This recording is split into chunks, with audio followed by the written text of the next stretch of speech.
آج ہمارے ساتھ پروگرام لمحے میں ایک شاعر، مصنف اور دانشور موجود ہیں جنہوں نے اپنی تمام زندگی ادب کے نام پر وقف کر دی، کسی تعارف کے محتاج نہیں ہیں۔ آج ہمارے ساتھ افتخار عارف صاحب موجود ہیں۔ جی السلام علیکم۔ آپ کو ہلال امتیاز، ستارے امتیاز، صدارتی تمغہ برائے حسن کارکردگی، بہت سے ایوارڈز آپ کو ملے ہیں، تو اب آپ کو کسی اور ایوارڈ کی خواہش ہے؟ خواہش تو ختم نہیں ہوتی، مگر پروردگار عالم کا بہت احسان ہے کہ اس نے توفیق عطا فرمائی اور اچھا لگتا ہے جب پہچانے جاتے ہیں اور کوئی عزت سے نام لیتا ہے، محبت سے تذکرہ کرتا ہے، اس کو اچھا نہیں لگتا۔ آپ لکھنؤ میں پیدا ہوئے، آپ نے کہا اکثر جگہ پہ ذکر کیا کہ آپ کی جو ابتدائی دور تھا کافی کٹھن گزرا تھا۔ غربت میں ہمارے گھر میں بجلی نہیں تھی۔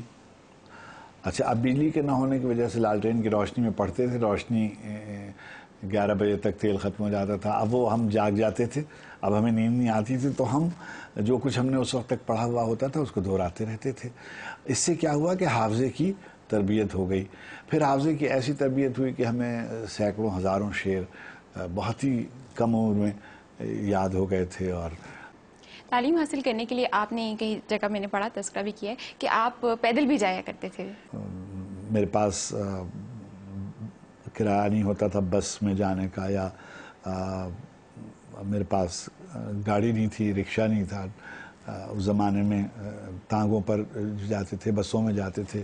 تو لکھنؤ یونیورسٹی بہت دور تھی شہر سے، شہر دریا کے اس طرف تھا، یونیورسٹی شہر سے دوسری طرف تھی۔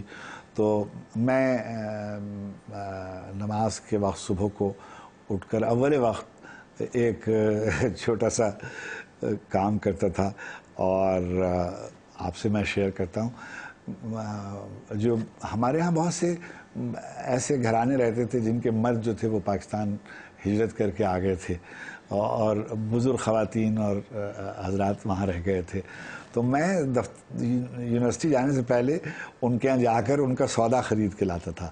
وہ کوئی مجھ سے کہتا ہے کہ جی پاؤ بھر گوشت اور سبزی اور دال اور فلاں چیز، تو وہ میں برابر کی جو بزرگ خواتین اور ضعیف گھرانے تھے ان کے وہ پردہ دار لوگ ہوتے تھے اور بزرگ افراد ہوتے تھے، تو وہ 2-3 گھر ایسے تھے کہ جو میں ان کے لیے سودا خرید کے ان کو جلدی سے فراہم کر کے اور پھر فوراً یونیورسٹی چلا جاتا۔ تو کیا کرتا تھا کہ دریا کے کنارے آ جاتا تھا پیدل، اور پھر اس لیے اس وقت شرم آتی تھی کہ میرے ہم جلیس جو ہیں وہ رکشے میں جا رہے ہوں گے یا سائیکل میں جا رہے ہوں گے یا ٹانگے میں جا رہے ہوں گے، اور وہ مجھے دیکھیں گے کہ میں پیدل جا رہا ہوں۔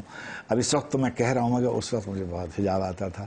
کبھی آپ نے کوئی شرارت وغیرہ کی ہو اپنی لائف میں؟ ایک شرارت ہے جو میرے ساتھ ابھی بھی جب میں غسل خانے میں جاتا ہوں تو مجھے کبھی کبھی وہ یاد آتا ہے۔ اور میرے ایک دوست تھے، ان کا نام تھا سرجو پرشاد، محلے میں رہتے تھے، اور ہم بچے تھے، اور ان کے جو والد تھے وہ باڑ کرتے تھے، یعنی اوزاروں پر، قینچیوں پر، چاقوؤں پر، تو ان کے یہاں وہ رکھا ہوا تھا، اور وہ استرے اور چھریاں اور چاقو اور سب، تو اور اس کے گھر کا نام تھا بالم۔ تو بالم آیا میرے پاس اور مجھے کہنے لگے کہ بھیا، وہ یہ جو اودھ کے رہنے والے ہیں یہ اپنے ہاں، ان کے یہاں جب پہلا بیٹا ہوتا ہے تو اس کو یہ بھیا کہتے ہیں، تو کہ بھیا آؤ ہم لوگ بار کھیلیں۔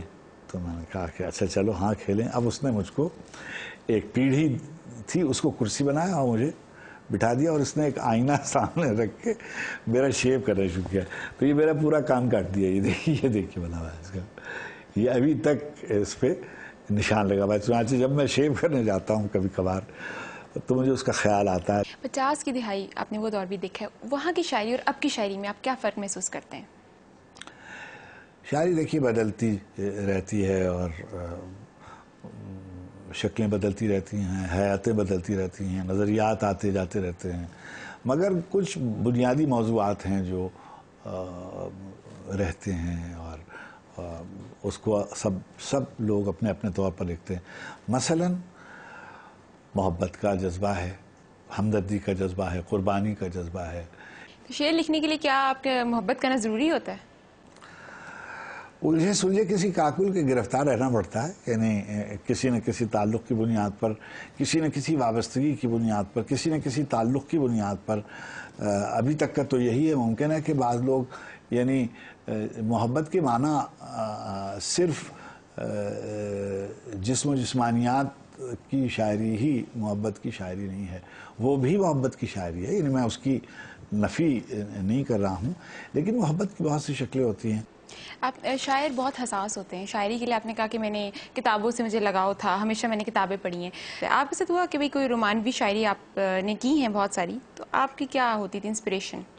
رومانوی شاعری تو شاعر ضرور کرتا ہے، یعنی یہ میں نے دیکھا. اکثریت 2-4-6 ایسے ہوں گے جنہوں نے نہیں کی ہوگی، لیکن شروع میں ان کو کوئی آدمی یہ کہے کہ مجھ کو اچھا منظر نہیں اچھا لگتا، اچھا لباس نہیں اچھا لگتا، اچھی شکل نہیں اچھی لگتی، تو میں ماننے کو تیار نہیں ہوں.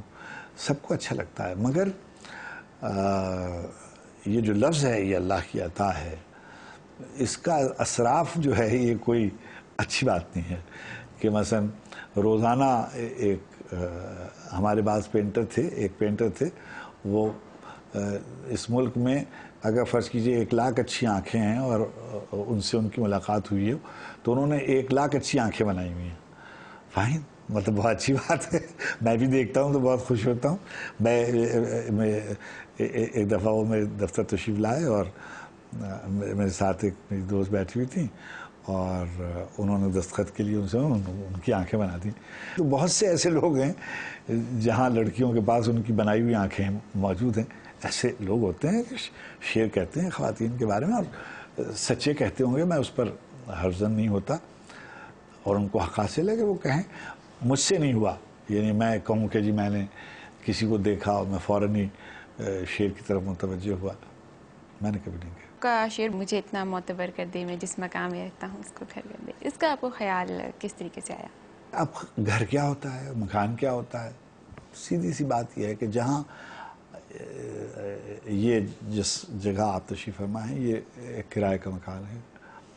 میں پہلے کسی ہاسٹل میں رہتا تھا، پارلیمانی لاجز میں رہتا تھا، پھر جب وہاں سے نکالا گیا تو پھر میں نے لے لیا. کبھی میری خواہش نہیں ہوئی، پورے پاکستان میں 1 انچ زمین نہیں ہے جو میرے نام پر ہو یا کوئی گھر میرے نام پر ہو وغیرہ وغیرہ. لیکن مجھے کوئی خدا نہ کرے، ہر زمانے میں اللہ نے مجھے اتنی آسودگی دی تھی کہ جب سے میں نے گویا ملازمت شروع کی کہ میں گھر خریدنا میرے بس میں تھا، لیکن وہ مجھے کوئی اس کی خواہش نہیں تھی. بچے ہیں، ان کا اپنا گھر ہے، وہ اپنے گھر میں رہتے ہیں. آپ اگر اپنا یہ شعر ہمیں سنا دیں جس انداز میں آپ بیان کرتے ہیں. میرے خدا مجھے اتنا تو معتبر کر دے، میں جس مکان میں رہتا ہوں اس کو گھر کر دے. میں زندگی کی دعا مانگنے لگا ہوں، بہت جو ہو سکے تو دعاؤں کو بے اثر کر دے. یہ روشنی کے تعاقب میں بھاگتا ہوا دن جو تھک گیا ہے تو اب اس کو مختصر کر دے. جی، یہاں ایک چھوٹی سی بریک لیتے ہیں اور ہم ابھی واپس آتے ہیں.